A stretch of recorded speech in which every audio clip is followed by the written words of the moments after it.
Bonjour à toi et bienvenue dans cette nouvelle vidéo. Dans cette vidéo, je vais te montrer comment passer de 0 à 30 000 dollars en l'espace de 4 semaines grâce à la stratégie immobilière qu'on appelle les flips de promesses d'achat. Je vais vous montrer les étapes à suivre, le plan à mettre en pratique pour atteindre cet objectif, c'est-à-dire partir de 0. Imaginez que vous n'avez rien, vous voulez vous lancer en immobilier, vous n'avez pas l'argent, vous n'avez pas de capital, vous n'avez pas d'épargne et vous voulez gagner rapidement de l'argent grâce à l'immobilier. Grâce à la stratégie des flips de promesses d'achat, comme je l'ai dit, je vais vous montrer les étapes et le plan d'action que vous devez suivre rigoureusement pour faire ce chiffre-là, c'est-à-dire au moins 30 000 dollars en moins de 4 semaines, c'est-à-dire en 1 mois. Salut à toi et bienvenue dans cette nouvelle vidéo. Si c'est la première fois que tu me découvres, sache que je m'appelle Arthur, ça fait à peu près 6 ans que je vis au Canada.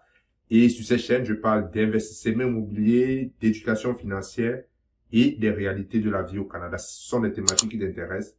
Abonne-toi, active la cloche de notification pour être averti lorsque je publie une vidéo. Avant d'entrer dans le vif du sujet, la première question que tu dois te poser lorsque tu as cet objectif-là de te dire, OK, ça fait un peu 3-4 ans que je travaille, je gagne 2000 dollars par mois, je gagne 3000 dollars par mois. Comment est-ce que je peux faire pour gagner le double, pour gagner 10 fois ces revenus? Ce sont des questions que je me suis posées à un moment. Et au départ, et c'est ce qui va vous arriver lorsque vous allez vouloir appliquer ce que je vais vous montrer dans cette vidéo, il y aura, n'est-ce pas, une partie de votre cerveau, n'est-ce pas, qui aura tendance à te dire, ce n'est pas possible, ce n'est pas possible, ce n'est pas possible. Alors je vous dis, c'est possible d'avoir ces résultats. Je dis bien de gagner 40 000 dollars en 1 mois grâce au flip de promesses d'achat. Ce sont des choses que j'ai déjà faites et je vous dis que c'est possible. Donc, si tu te poses la question de savoir est-ce que c'est possible de faire ces chiffres-là, alors la réponse, sache que la réponse est oui, mais ça va dépendre de toi, ça va dépendre de tes croyances. Est-ce que tu es quelqu'un qui croit qu'il est possible de faire 20, 30, 40 000 par mois grâce à une stratégie immobilière, notamment les flips de promesses d'achat? C'est ce premier combat que tu dois faire. Tu dois avoir la victoire sur ce combat-là, sur cette partie de toi qui t'empêche de croire qu'il est possible de faire ces chiffres-là par mois. Et je profite pour te dire que j'ai fait une vidéo à peu près de 20 à 30 minutes où je te montre comment est-ce que j'ai fait mes 2 premiers deals. J'ai fait mes 2 premiers deals, c'était à peu près 20 000 dollars. Je l'ai fait en l'espace de 2 mois. J'ai fait 20 000 dollars en l'espace de 2 mois. Et à cette époque-là, j'étais encore débutant. Ce n'est pas comme aujourd'hui où j'ai un peu plus d'expérience. J'ai fait une vidéo où je te montre les stratégies, je te montre également les chiffres face à mon écran, toutes les étapes à suivre, comment est-ce que j'ai fait, comment est-ce que j'ai trouvé le deal, comment est-ce que j'ai fait pour trouver la personne qui a acheté, quels sont, n'est-ce pas, les résultats que j'ai obtenus et je te montre ça face à mon écran. J'ai fait une vidéo, comme je l'ai dit, de 20 à 30 minutes. Le lien est en dessous de la vidéo. Tu peux cliquer pour avoir accès gratuitement. Sachez que le business de flip de promesses d'achat, bien évidemment, c'est une business parce que dans mon cas, je le fais dans une entreprise. J'ai créé une entreprise pour ça. Sachez que le business de flip de promesses d'achat, de promesses d'achat, requiert quelques préalables. Vous devez, n'est-ce pas, avoir l'habilité à le faire. Qu'est-ce que j'appelle l'habilité à le faire? Vous devez, n'est-ce pas, vous entraîner, n'est-ce pas, à savoir trouver des deals, savoir chercher des ressources qu'il vous faut. Quand je parle des ressources ici, c'est d'avoir l'information qu'il vous faut. C'est d'avoir quelqu'un qui va vous conseiller, qui va vous montrer le chemin. L'autre chose que vous devez, n'est-ce pas, savoir faire, c'est de distinguer un bon deal d'un mauvais deal. OK? Parce que ce n'est pas tout ce que vous allez voir, n'est-ce pas, qui sera un bon deal. Maintenant, je fais une parenthèse pour expliquer pour ceux qui vont regarder cette vidéo pour la première fois, c'est quoi les flux de promesses d'achat. Le flux de promesses d'achat est simple. Je vais vous expliquer ça en image. Ça, c'est une parenthèse. J'ai fait une vidéo. Je mettrai le lien ici pour que ceux qui ne savent pas ce que c'est, aillent voir cette vidéo. Le flux de promesses d'achat, c'est quoi? Vous êtes comme ici, comme un intermédiaire, un middleman. Ici, il y a un vendeur qui a sa propriété. Ici, c'est un vendeur. Ici, il y a un investisseur. Ça, c'est vous. Ça, c'est l'investisseur. Ça, c'est le vendeur. OK? Vous, ici, vous allez rencontrer le vendeur. Vous lui faites une offre d'achat, c'est-à-dire un contrat pour acheter sa maison. Vous lui faites ici un contrat pour acheter sa maison. OK? Et une fois que vous avez le contrat, vous revendez ce contrat ici. à l'investisseur. Admettons que vous achetez le contrat à 100 000 $, vous allez revendre le contrat peut-être à 115 000 $. Vous faites un profit ici de 15 000 $. Voilà comment les flux de promesses d'achat se passent. C'est-à-dire, c'est le document que vous vendez. Bien évidemment, l'investisseur, lui, sur les 115 000 $, lui, il y aura 100 000 $ qui va aller au vendeur pour sa propriété. Donc, vous vous sortez dans l'affaire avec 15 000 $. C'est un business très simple qui demande bien sûr le travail, qui demande la persévérance, qui demande, comme dans tout business, il y a des sacrifices à faire. Ce n'est pas facile, mais c'est simple. Le principe est simple. Voilà le principe. Comme je disais, vous devez, n'est-ce pas, avoir l'habilité, vous devez avoir les ressources, vous devez, n'est-ce pas, savoir comment trouver des deals, vous devez savoir comment trouver également des investisseurs qui vont acheter, n'est-ce pas, votre contrat, votre promesse d'achat. Voilà ce que vous devez avoir comme préalable. Une fois que vous avez ces préalables-là, il y a 2 étapes que vous devez franchir. Bien évidemment, on est ici dans le cas de quelqu'un qui veut partir de 0 $ à 40 000 $. Je dis bien par mois, en 4 semaines ou 4 semaines. C'est possible de le faire. Il faut juste briser vos croyances. Donc, la première étape, parce que lorsqu'on parle de 4 semaines, c'est vraiment très rapide. Donc, il va falloir que vous ayez une structure bien en place, que vous ayez, n'est-ce pas, des objectifs clairs et un plan d'action bien précis. Ici, vous avez déjà votre objectif que vous visez. L'objectif que vous visez, c'est de faire 40 000 $ en un mois. Donc, vous devez être très précis, vous devez être discipliné et vous devez bien gérer votre temps pour ne pas perdre le temps dans les futilités. OK? Donc, la première étape, c'est de trouver ce qu'on appelle des listes. De trouver ce qu'on appelle des listes. Je vous ferai, n'est-ce pas, une autre vidéo pour vous montrer comment trouver des listes. Mais ici, je vais juste vous donner des exemples de listes que vous pouvez avoir accès et qui va vous aider à accélérer le processus avant de faire 40 000 $. Je rappelle que la première année où moi j'ai fait les flux de promesses d'achat, j'ai fait 80 000 $ en un an. OK? J'ai fait 80 000 $ en un an. Donc, maintenant, je suis dans une optique où il me faut faire au moins 30 000 par mois, 40 000 par mois. Est-ce que je vais atteindre cet objectif? Je peux vous dire que pour cette année, j'ai bien commencé. Je suis dans mes objectifs. Donc, c'est ce principe-là que je vous partage ici. OK? Et c'est un business que vous pouvez faire seul. Bien évidemment, avec vos investisseurs. Mais pour le départ, vous pouvez le faire seul. OK?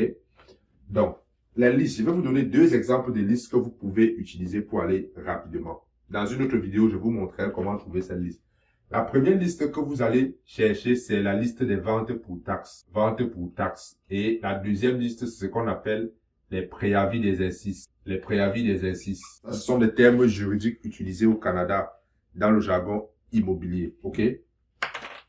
Donc, c'est quoi les ventes pour taxes? Lorsque vous achetez une propriété dans une municipalité au Québec, et même au Canada, il y a ce qu'on appelle les taxes foncières que vous devez payer. Généralement, on appelle ça les taxes municipales, les taxes scolaires. Vous devez payer ces taxes-là. Ça dépend des municipalités. Parfois, c'est aux 2 mois, parfois, c'est au trimestre, parfois, ça dépend du montant. Moi, dans l'une de mes propriétés, je paye 2 fois par an. Vous devez payer. Et lorsque vous ne payez pas les taxes sur votre propriété, la municipalité vend votre propriété. OK? La municipalité vend votre propriété dans ce qu'on appelle les ventes pour taxes. Et dans chaque municipalité, il y a des listes pour ça. Donc, vous pouvez aller chercher cette liste-là. Ça va vous aider à trouver des gens qui veulent vendre. Parce qu'ici, on parle, n'est-ce pas, des vendeurs motivés. Dans ces cas, on veut des vendeurs motivés. C'est-à-dire des vendeurs qui veulent vendre rapidement.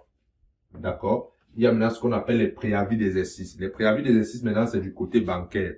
Lorsque vous achetez une maison et que vous ne parvenez pas à payer votre hypothèque, la banque a, n'est-ce pas, le droit de saisir votre propriété. OK? Elle saisit votre propriété. Pour saisir votre propriété, elle vous envoie un document qu'on appelle les préavis d'exercice. Et vous, en tant qu'investisseur, vous devez savoir comment aller chercher cette liste. Parce que quelqu'un qui a la difficulté pour payer ses paiements hypothécaires sera susceptible de vendre sa maison pour tirer le peu de profit qu'il y a dans sa maison au lieu de laisser la banque saisir sa propriété. Vous devez, n'est-ce pas, chercher ces 2 listes. Maintenant, le deuxième point, c'est vous devez entrer en communication. Je vais mettre ici communication. Je vais abréger. OK? Il y a plusieurs façons d'entrer en communication avec, n'est-ce pas, les personnes dont les propriétés figurent sur vos 2 listes. Je vais donc résumer ça ici. Ici, je vais mettre ici liste. Je vais mettre ici comme marketing. Bon, ce que j'appelle marketing ici, c'est le moyen par lequel vous entrez en communication avec les vendeurs. Ici, je vais mettre la quantité que vous devez viser par mois et ici, je vais mettre la semaine. La première liste, c'est la vente pour taxes. Vous devez chercher la première semaine au moins 100. C'est-à-dire, vous devez avoir sur la première liste au moins 100 prospects. C'est-à-dire 100 personnes susceptibles, 100 personnes dont les propriétés ont été saisies pour vente pour taxes. Vous devez le faire pour la première semaine. Vous devez avoir au moins 100. Et la deuxième semaine, vous allez aller chercher, n'est-ce pas, la liste de des préavis d'exercice. Des préavis d'exercice. La deuxième semaine, vous devez, n'est-ce pas, aller aussi chercher 100. OK? Ça dépend. 100 et 200. Ça dépend de la population qu'il y a dans votre localité. Ça dépend. Une circonscription comme Montréal, vous pouvez, n'est-ce pas, aller chercher même 400, 500 par semaine.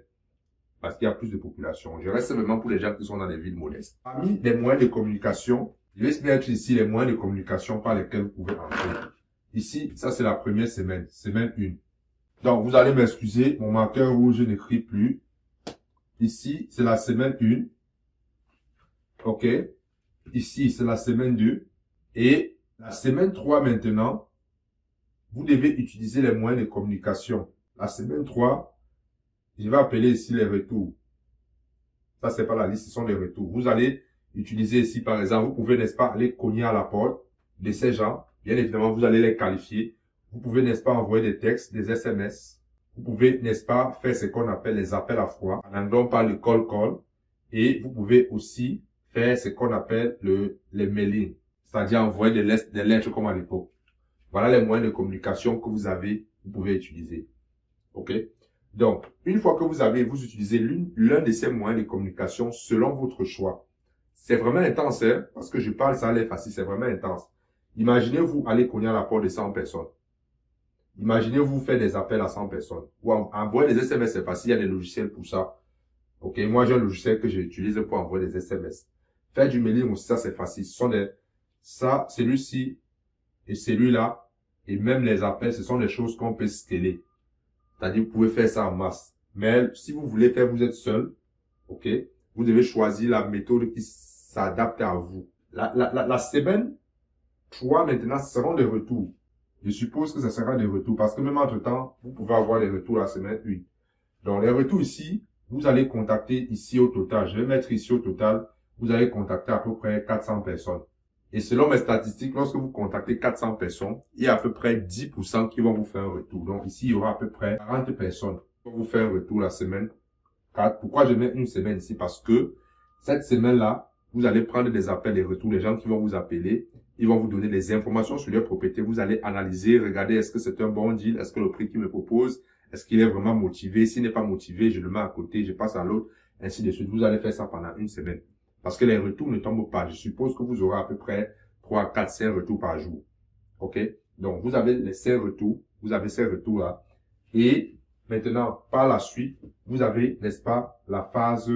Et ici, c'est les retours et les offres. Elle a dit la semaine 3, pour ceux qui acceptent, pour ceux dont les caractéristiques de la propriété correspondent à ce que vous voulez. C'est-à-dire, il y a du profit là-dessus. Il y a beaucoup plus de profit. Si vous faites une offre dessus, vous allez la revendre et avoir le profit. Vous sélectionnez ces profils-là et vous les faites une offre.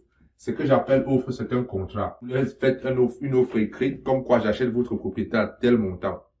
OK? Vous allez faire les offres ici. Et la semaine, bien évidemment, sur les 40, vous diminuez encore de 10%. Vous allez closer ou alors conclure à peu près 4 à la fin. Et ici, vous allez faire ce qu'on appelle le closing. Ça, c'est la semaine 4. Vous allez faire ce qu'on appelle du closing. OK? Ici, c'est retour. Ici, vous allez faire ce qu'on appelle les offres d'achat. C'est même quand vous allez faire du closing, vous allez closer, n'est-ce pas, 4. Vous pouvez closer 4. Vous pouvez même closer un seul. Ça dépend. Vous pouvez closer 3. Je mets 4 le minimum. OK? Vous pouvez closer 3. Et vous pouvez, n'est-ce pas, c'est à ce moment-là que vous pouvez faire à peu près 30 000, 40 000, dépendamment du type de propriété, dépendamment des marges que vous aurez à faire. Mais je vous assure que si vous appliquez ces stratégies à la lettre, vous allez pouvoir faire ces chiffres. Okay? Moi, le minimum que j'ai fait par mois, quand j'ai commencé au départ l'année, c'était 7 500 $. Et là, je n'avais même pas d'expérience. Mais avec l'expérience, ça c'est l'expérience que je vous partage. Bien évidemment, il y a d'autres stratégies comme je peux aller chercher les listes, comment faire, aller cogner la porte, comment faire tout ça.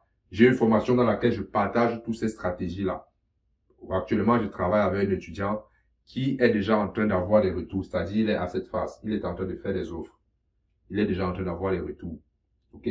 Donc, voilà comment est-ce que vous pouvez faire de façon simple pour passer de 0 à 40 000 $ par mois. Je le dis parce que c'est quelque chose que j'ai fait. Certaines personnes vont regarder cette vidéo et dire non, c'est pas possible, ça n'a pas du bon sens parce que dans la tête, certaines personnes sont conditionnées à ne pas croire qu'il est possible de faire 10 000 $ par mois, 20 000, 30 000 $ par mois. Et c'est un plan que vous devez travailler. Si vous ne travaillez pas votre esprit à accepter que vous pouvez faire ces chiffres, cette vidéo n'est pas faite pour vous et je ne peux rien faire pour vous. Mais si vous croyez que c'est possible pour vous de faire ce genre de chiffres parce que d'autres personnes qui ne sont pas plus intelligentes que vous le font, alors vous pouvez, n'est-ce pas, mettre en application cette stratégie et faire ce chiffre. Le plus important ici, c'est d'avoir votre objectif et d'avoir un plan d'action comme celui-ci. Savoir que la semaine 1, je vais faire ça, la semaine 2, je vais faire ça, la semaine 3, ainsi de suite. Une fois que vous avez le plan d'action, ici, objectif, vous avez le plan d'action. Une fois le plan d'action, vous passez à l'action et ensuite vous avez les résultats. Voilà, c'est simple que ça. Ça, c'est plan d'action.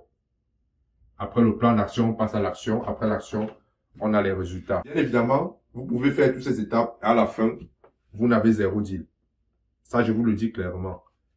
Vous pouvez faire tout ça à la fin, vous ne closez pas, surtout lorsque vous êtes au début parce que vous n'avez pas d'expérience.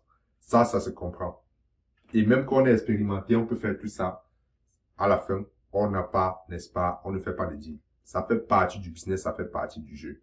Donc, si vous n'êtes pas prêt à accepter l'échec, si vous n'êtes pas prêt, n'est-ce pas, à faire ce travail pour ne pas avoir une récompense, ça ne vaut pas la peine de vous lancer dans le business parce que dans le business, il n'y a pas de certitude à 100%.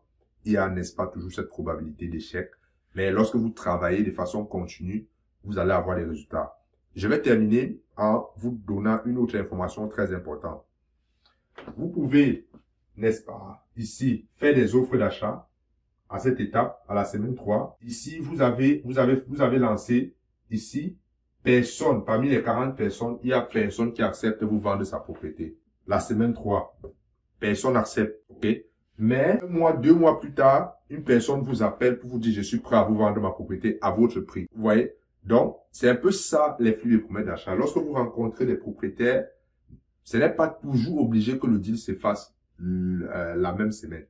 Vous pouvez, n'est-ce pas, ne pas conclure ici un 40 000 $, mais 2 mois plus tard, une personne vous rappelle et vous dit je suis prêt à vendre à votre prix. Est-ce que vous êtes encore intéressé? Ce sont les choses qui me sont arrivées. Donc, voilà ce que j'avais à vous partager dans cette vidéo. J'espère que vous avez apprécié le contenu. J'espère que vous comprenez le principe des flips de promesses d'achat. Si vous avez des questions, mettez-les en commentaire. Si, n'est-ce pas, vous voulez savoir les différentes étapes plus en détail, comment moi j'ai commencé ce business, c'est les chiffres que j'ai fait à peu près 20 000 $. Il y a un lien en dessous de la vidéo que vous pouvez cliquer pour avoir accès à la vidéo gratuitement. Ça m'a fait plaisir de discuter avec vous. C'était Arthur. Ciao.